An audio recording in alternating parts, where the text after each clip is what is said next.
ഹരേ രാമ ഹരേ രാമ രാമ രാമ ഹരേ ഹരേ ഹരേ കൃഷ്ണ കൃഷ്ണ കൃഷ്ണ ഹരേ ഹരേ. രാധേശ്യാം. വീണ്ടും ഒരു സുപ്രഭാതം.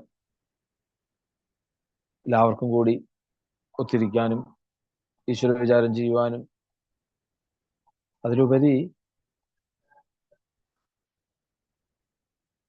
ധാരാളം ഭക്തന്മാരുടെ പ്രാർത്ഥനകള്, നമസ്കാരങ്ങള്, ജപങ്ങള്, ബ്രാഹ്മണരുടെ നിഷ്കാമമായിട്ടുള്ള കർമ്മങ്ങള്,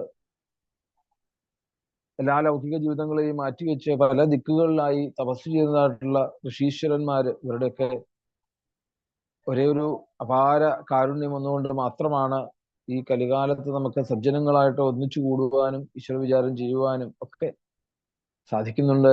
എങ്കിൽ അവരുടെയൊക്കെ പാദങ്ങളില് പിതൃക്കളായിട്ടും ഗുരുക്കന്മാരായിട്ടും ഉള്ളവരുടെയൊക്കെ അപാര വാത്സല്യം, സ്നേഹം അവരുടെയൊക്കെ പാദങ്ങളിൽ നമുക്ക് നമസ്കരിച്ചുകൊണ്ട് ഇന്നത്തെ ഈ സത്സംഗത്തിലേക്ക് നമുക്ക് പ്രവേശിക്കാം.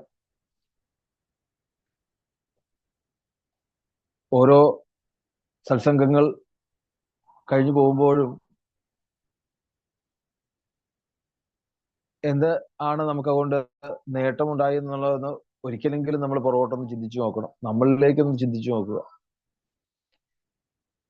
സത്സംഗങ്ങളും അതുപോലെ തന്നെ സൽക്കർമ്മങ്ങളും സൽചിന്തകളും ഇതൊക്കെ എത്ര കണ്ട് നമ്മളുടെ ജീവിതത്തിൽ അത് ബാധിക്കുന്നുണ്ട് എന്ന് കൂടി നമ്മൾ ഇടയ്ക്ക് പരിശോധിച്ചില്ലെങ്കിൽ ഇതൊക്കെ വ്യർത്ഥമായി പോകും. ഈ സമയം മുഴുവൻ ദുർലഭമായിട്ട് കിട്ടുന്ന ഈ ഒരു മനുഷ്യ ജന്മം, ആ മനുഷ്യജന്മത്തെ ശുദ്ധീകരിക്കുവാൻ വേണ്ടിയിട്ടാണ് നമുക്ക് ഇങ്ങനെയൊരു സൽക്കർമ്മങ്ങളിലൊക്കെ ചെയ്യുവാനുള്ള ഒരു പ്രേരണ, സത്സംഗങ്ങളിലേക്ക് എത്തുവാൻ വേണ്ടിയിട്ടുള്ള ഒരു ഭാഗ്യം ഇതൊക്കെ കിട്ടുന്നതെങ്കിൽ അതിന്റെ മഹിമ അറിഞ്ഞുകൊണ്ട് നമുക്ക് ജീവിതത്തില് ഈ ഒരു ജന്മം നമുക്കത് ശുദ്ധമാക്കാൻ നമുക്ക് സാധിക്കണം.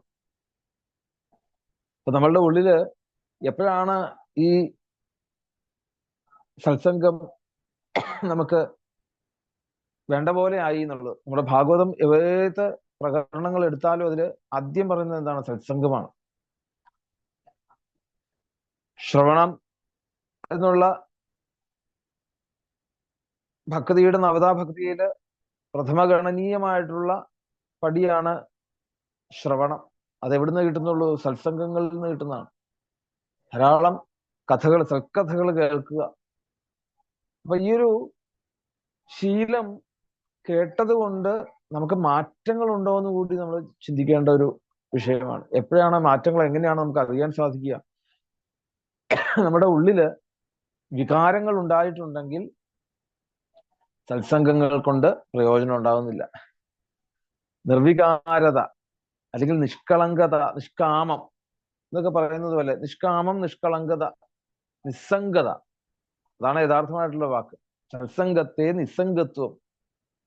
അപ്പൊ ഈ ഒരു നിസ്സംഗത്വം നമ്മളുടെ ഉള്ളില് എപ്പോഴെങ്കിലും ജനിച്ചിട്ടുണ്ടോ എങ്കിൽ അതൊക്കെ സൽക്കർമ്മങ്ങളുടെ, സത്സംഗങ്ങളുടെ ഫലമാണെന്നുള്ളത് മനസ്സിലാക്കിക്കൊണ്ട് ഈ നിസ്സംഗത നമുക്ക് പൂർണ്ണമായിട്ട് ജീവിതത്തിൽ കൊണ്ടുവരാൻ നമുക്ക് സാധിക്കണം. ഏറ്റക്കുറച്ചിലുകളാണ് യഥാർത്ഥത്തിൽ നമ്മളുടെ ദുഃഖത്തിന് കാരണം. നമ്മളുടെ മനസ്സിന്റെ ഏറ്റക്കുറച്ചിലുകൾ, ചിലതിനോട് ഒട്ടിയിരിക്കുക, ചിലതിനോട് വിട്ടു നിൽക്കുക. അങ്ങനെയുള്ള ഈ കാണുന്നതായിട്ടുള്ള എന്താണ് ലോകം എന്നുള്ളത്, അത് ഭ്രമിപ്പിക്കൽ മാത്രമാണ് എന്നുള്ളൊരു സത്യത്തെ നമുക്ക് ദിവസവും ഉറപ്പിക്കാൻ സാധിച്ചാല് നമ്മളുടെ ബുദ്ധി നമ്മളവിടെ എടുക്കുകയില്ല. സത്യത്തിൽ ഈ മനസ്സായാലും ബുദ്ധിയായാലും ഒക്കെ ശരിക്ക് പറഞ്ഞാല് ഒരേ ഒരു ചൈതന്യം ഉള്ളൂ എന്നുള്ളൊരു സത്യത്തെ നമുക്ക് മനസ്സിലാക്കാൻ സാധിച്ചാല് ഇതൊന്നുമില്ല. ഈശ്വരൻ എന്നുള്ളൊരു നാമം അല്ലെങ്കിൽ രൂപം പോലും ഇല്ലാത്ത വസ്തുവാണ്. നമ്മൾ കൽപ്പിക്കുന്നതാണ് ശരിക്ക്. നമ്മളുടെ സങ്കല്പങ്ങളും വികല്പങ്ങളും ചേർന്നതാണ് ഈ ഒരു മനസ്സ്. അപ്പം നമ്മളുടെ ദുഃഖത്തിന് ഈ സങ്കല്പങ്ങളും ഈ വികല്പങ്ങളുമാണ് നമ്മളുടെ എല്ലാ പ്രവർത്തികൾക്കും ആധാരം. ഏത് പ്രവർത്തികളുടെ? നമ്മളുടെ മാനസികമായിട്ടുള്ളതും ചിന്താ നമ്മൾ ചെയ്യുന്ന മൂന്ന് പ്രവർത്തികളും ചിന്തിക്കുന്നതും അതുപോലെ പറയുന്നതും പ്രവർത്തിക്കുന്നതും ഇതിനൊക്കെ അടിസ്ഥാനം എന്താണ്?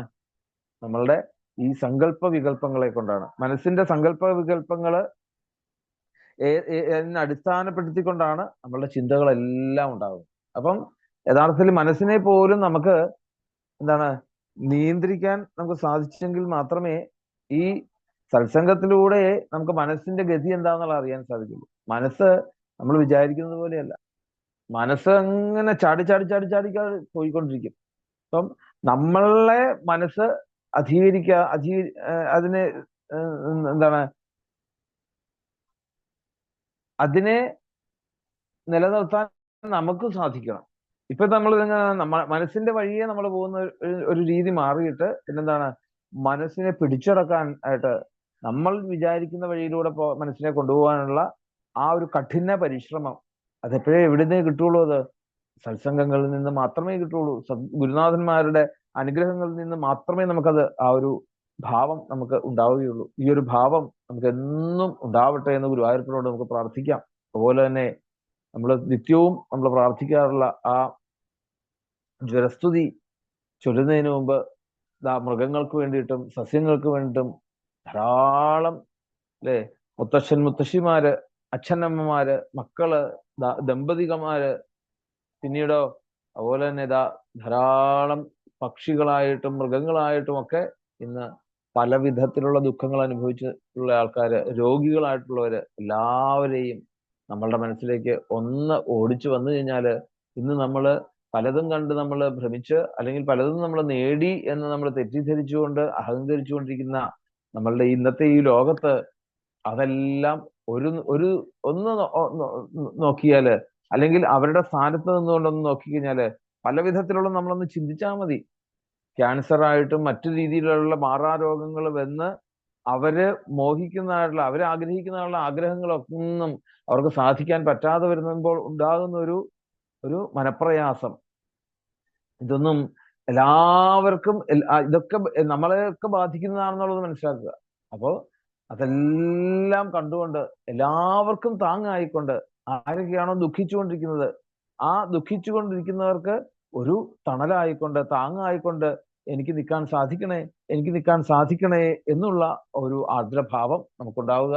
ഇവർക്ക് വേണ്ടിയിട്ടൊക്കെ നമുക്ക് വേണ്ടിയിട്ട് പ്രാർത്ഥിക്കുന്ന അല്ല പ്രാർത്ഥന യഥാർത്ഥത്തില്. പിന്നെ എന്താണ്, ഇങ്ങനെയുള്ള ആ നമ്മളിൽ നിന്ന് താഴെ തട്ടിൽ നിൽക്കുന്നവരെ അവരെ നമ്മളോളം ഉയർത്തിക്കൊണ്ട് അവരെ നമ്മളോട് ചേർത്ത് പിടിച്ചുകൊണ്ട് ആ സമദർശനത്തോടുകൂടി നമുക്ക് അവരെ സ്നേഹിക്കാൻ സാധിക്കുന്ന ശുദ്ധമായിട്ടുള്ള യാതൊരുവിധ കാപട്യവുമില്ലാത്ത ശുദ്ധമായിട്ടുള്ള ഒരു മനസ്സ് ഞങ്ങൾക്ക് ഉണ്ടാക്കി തരണേ ഗുരുവായൂരപ്പ. ഞങ്ങളിതാ ഇവിടുന്ന് പ്രാർത്ഥിക്കുന്നതായിട്ടുള്ള പ്രാർത്ഥന അവിടുന്ന് സ്വീകരിച്ചുകൊണ്ട് എല്ലായിടങ്ങളിലും ദുഃഖങ്ങൾ അനുഭവിക്കുന്നവരുണ്ടെങ്കിൽ അവരെയൊക്കെ ശാന്തിയാകുവാൻ ഈ ഒരു പ്രാർത്ഥന അവിടുന്ന് സ്വീകരിക്കണേ എന്നുള്ള ഒരു ആർദ്രഭാവം എല്ലാവരും ഒരേ ഭാവത്തില് ഒരേ സ്വരത്തില് ആ ജ്വരസ്തുതി ചൊല്ലി ഭാഗവത്തിലേക്ക് പ്രവേശിക്കാം. ജ്വര ഉവാച നമാമി ത്വാനന്ദശക്തിം പരേശം സർവാത്മാനം കേവലം ജ്ഞപ്തി മാത്രം വിശ്വോൽപത്തി സ്ഥാന സംരോധഹേതും യത്തൽ ബ്രഹ്മലിംഗം പ്രശാന്തം കാലോ ദൈവം കർമ്മ ജീവസ്വഭാവോ ദ്രവ്യം ക്ഷേത്രം പ്രാണ ആത്മാ വികാര തത്സംഘാതോ ബീജരോഹ പ്രവാഹ തന്മായേഷ തന്നിഷേധം പ്രപദ്യേ നാനാഭാവേലീലയോപപന്നേ ദേവാൻ സാധൂൻ ലോകസേതൂൻ ബിഭർഷി ഹംസ്യൂന്മാർഗാൻ ഹിംസയാ വർത്തമാനാൻ ജന്മീതത്തെ ഭാരഹാരായ ഭൂമേഃ തപ്തോഹം തേ തേജസാ ദുസ്സഹേന ശാന്തോഗ്രേണാത്യുൽബണേന ജ്വരേണ താവത്താവോ ദേഹിനാം തേഘ്രിമൂലം നോ സേവേരൻ യാവദാശാനുബദ്ധാഃ താവത്താവോ ദേഹിനാം ത്രേഘ്രിമൂലം നോ സേവേരൻ യാവദാശാനുബദ്ധാഃ താവത്താവോ ദേഹിനാം തേഘ്രിമൂലം നോ സേവേരൻ യാവദാശാനുബദ്ധാഃ. സർവത്ര ഗോവിന്ദനാമ സങ്കീർത്തനം. ഗോവിന്ദ ഗോവിന്ദ.